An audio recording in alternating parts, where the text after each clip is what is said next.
Hello students, today we are going to discuss very short answer type questions of biomolecules chapter. So let's start. First question is, what is biochemistry? So biochemistry is the branch of science which deals with the study of biomolecules and their role in living system is called biochemistry. Biochemistry ਇਹ discuss ਕਰਦੀ ਹੈ ਕਿ ਬਾਇਓਮੋਲੀਕਿਊਲਸ ਦਾ living system ਦੇ ਵਿੱਚ ਕਿਆ role ਹੈ। ਬਾਇਓਮੋਲੀਕਿਊਲਸ ਕਿਆ ਹੁੰਦੇ ਆ? Carbohydrate, protein, enzyme, nucleic acid, lipid, amino acid. Next question same ਹੈ, ਮਤਲਬ ਉਹਦੇ ਨਾਲ ਰਲਦਾ ਮਿਲਦਾ ਹੀ ਹੈ। ਵਟ ਆਰ ਬਾਇਓਕੈਮੀਕਲਸ ਔਰ ਬਾਇਓਮੋਲੀਕਿਊਲਸ?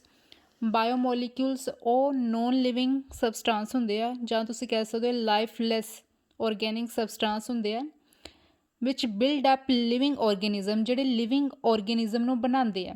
ਖੁਦ ਇਹ ਕਿਆ ਹੁੰਦੇ ਆ? ਨੋਨ ਲਿਵਿੰਗ, ਪਰ ਇਹ ਲਿਵਿੰਗ ਸਿਸਟਮ ਦੀ ਨੀਂਹ ਹੁੰਦੇ ਆ। They are required for their growth and maintenance. For example carbohydrate, protein, enzyme, nucleic acid, lipid, amino acid, fat etc. what are saccharides? carbohydrates ਨੂੰ ਹੀ ਅਸੀਂ ਸੈਕਰਾइड्स ਬੋਲਦੇ ਹਾਂ। what are monosaccharides? monosaccharides are the simplest carbohydrate which cannot be hydrolyzed।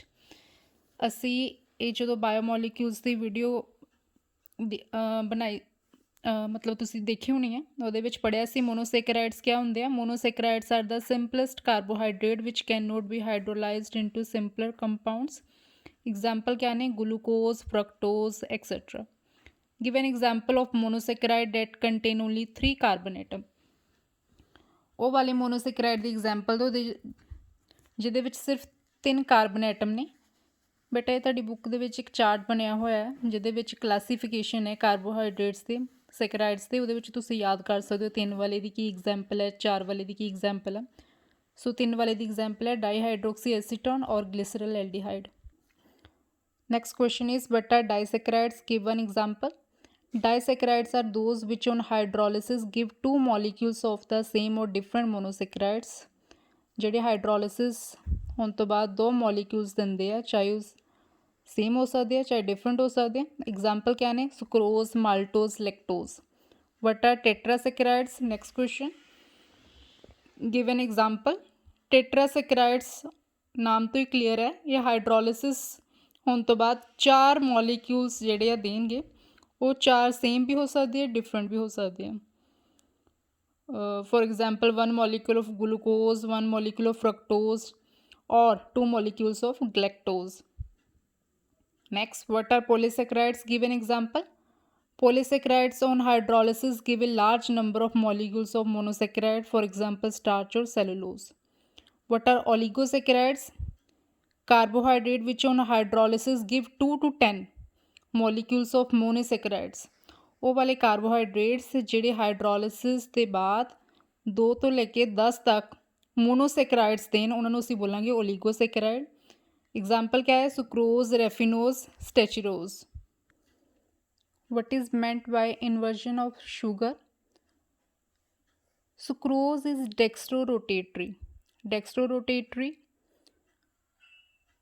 but on hydrolysis it give an equimolar mixture of D-glucose and D-fructose which is levorotatory। Sucrose ਦੀ ਅਗਰ ਅਸੀਂ ਗੱਲ ਕਰੀਏ ਤਾਂ sucrose ਡੈਕਸਟਰੋਰੋਟੇਟਰੀ ਹੁੰਦਾ। ਡੈਕਸਟਰੋਰੋਟੇਟਰੀ ਤੁਹਾਨੂੰ ਪਤਾ ਜਿਹਦੇ ਰਾਈਟ ਸਾਈਡ 'ਤੇ OH ਲੱਗਾ ਹੁੰਦਾ, ਉਹਨੂੰ ਹੀ ਬੋਲਾਂਗੇ ਡੈਕਸਟਰੋਰੋਟੇਟਰੀ।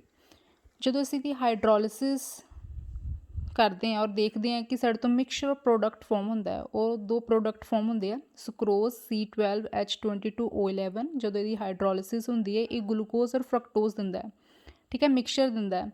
ਡੈਕਸਟਰੋਰੋਟੇਟਰੀ ਵੀ ਦੇਗਾ, ਲੀਵੋਰੋਟੇਟਰੀ ਵੀ ਦੇਗਾ। So this change of specific rotation from dextro, देखो खुद सक्रोज जोड़ा है वो डेक्सट्रो रोटेटरी है, ठीक है।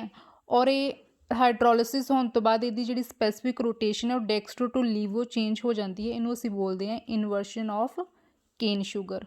वेरी इंपोर्टेंट क्वेश्चन एग्जाम च आंदा। What is invert sugar? Again रलदा मिलदा क्वेश्चन है। Invert sugar is an equimolar mixture of glucose and fructose। It is obtained by inversion of cane sugar। But products are expected when lactose is hydrolyzed। ये तो तुहानू lactose ਦੀ reaction ਆਉਣੀ ਚਾਹੀਦੀ ਹੈ ਕਿ ਜਦੋਂ ਅਸੀਂ ਲੈਕਟੋਜ਼ ਦੀ ਹਾਈਡਰੋਲਿਸਿਸ ਕਰਦੇ ਹਾਂ ਐਸਿਡਿਕ ਮੀਡੀਆ ਦੇ ਵਿੱਚ ਤੇ ਕਿਹੜੇ ਪ੍ਰੋਡਕਟ ਬਣਦੇ ਆ। ਵੀ ਨੋ ਡੈਟ ਲੈਕਟੋਜ਼ ਇਜ਼ ਅ ਡਾਈਸੈਕਰਾਈਡ। ਡਾਈਸੈਕਰਾਈਡ ਕਿਆ ਹੁੰਦੇ ਆ, ਜਿਹੜੇ ਹਾਈਡਰੋਲਿਸਿਸ ਕਰਨ ਤੋਂ ਬਾਅਦ ਦੋ ਪ੍ਰੋਡਕਟ ਦੇਣਗੇ।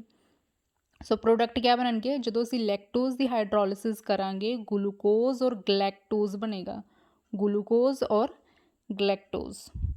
ਨੇਮ 1 reducing sugar and name 1 non reducing sugar. ਇਹ ਤੁਸੀਂ ਬੇਟਾ ਐਗਜ਼ਾम्पल्स याद करनी है। माल्टोज एक रिड्यूसिंग शुगर है, याद रखना है, और सुक्रोज क्या है, नॉन रिड्यूसिंग शुगर। रिड्यूसिंग क्या होंदियां, ਜਿਹੜੇ ਟੋਲਨ ਤੇ ਫੈਲਿੰਗ ਸੋਲੂਸ਼ਨ ਟੈਸਟ ਪੋਜ਼ਿਟਿਵ ਦਿੰਦੀਆਂ। ਨॉन रिड्यूसिंग क्या होंदियां, ਜਿਹੜੀਆਂ ਟੋਲਨ ਰੀਜ਼ਨ ਟੈਸਟ ਔਰ ਫੈਲਿੰਗ ਸੋਲੂਸ਼ਨ ਟੈਸਟ ਨਹੀਂ ਦਿੰਦੀਆਂ, ਕਿਉਂਕਿ ਇਹਨਾਂ 'ਚ ਫ੍ਰੀ ਐਲਡੀਹਾਈਡੀ ਗਰੁੱਪ ਨਹੀਂ ਹੁੰਦਾ। Which polysaccharide is stored in the liver of animal.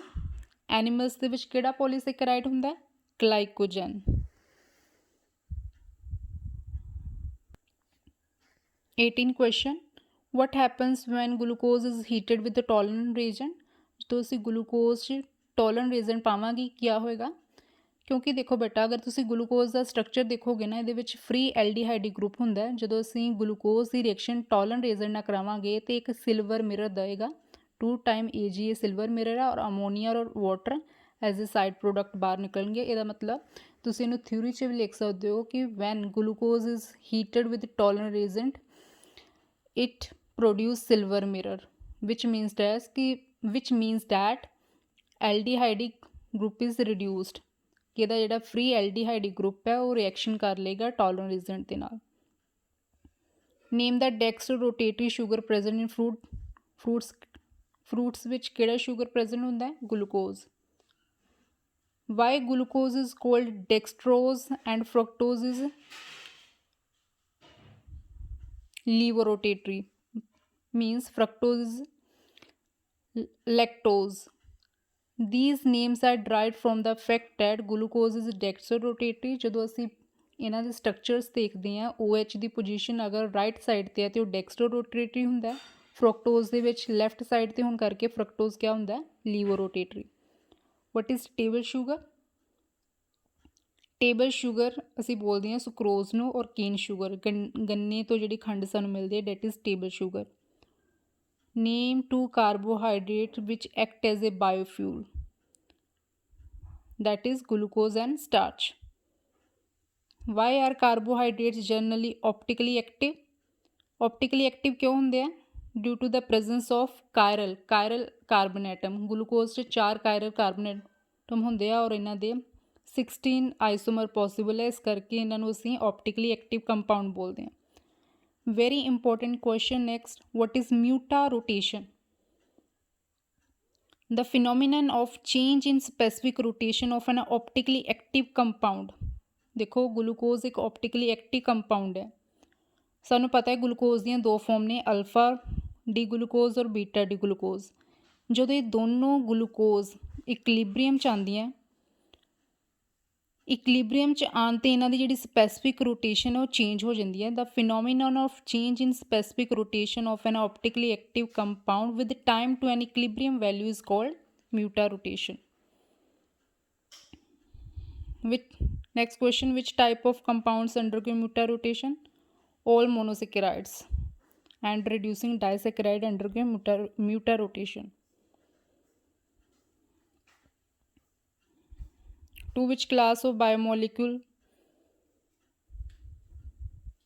belong। it belongs to carbohydrates। biomolecule ਕਿਹੜੀ class ਤੋਂ belong ਕਰਦੇ हैं, carbohydrate। it is a polysaccharide। draw the structure of cellulose।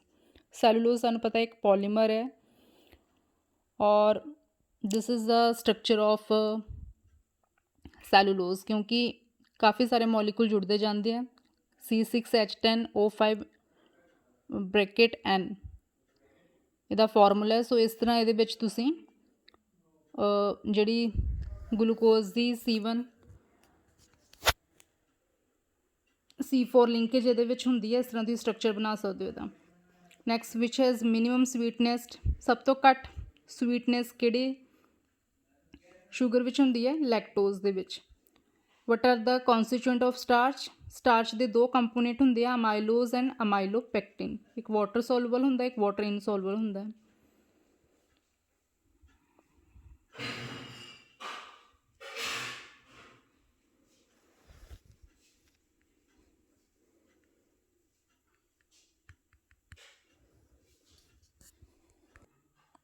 These are the questions related to carbohydrates. Thank you for watching this video. Revise this chapter. Thank you.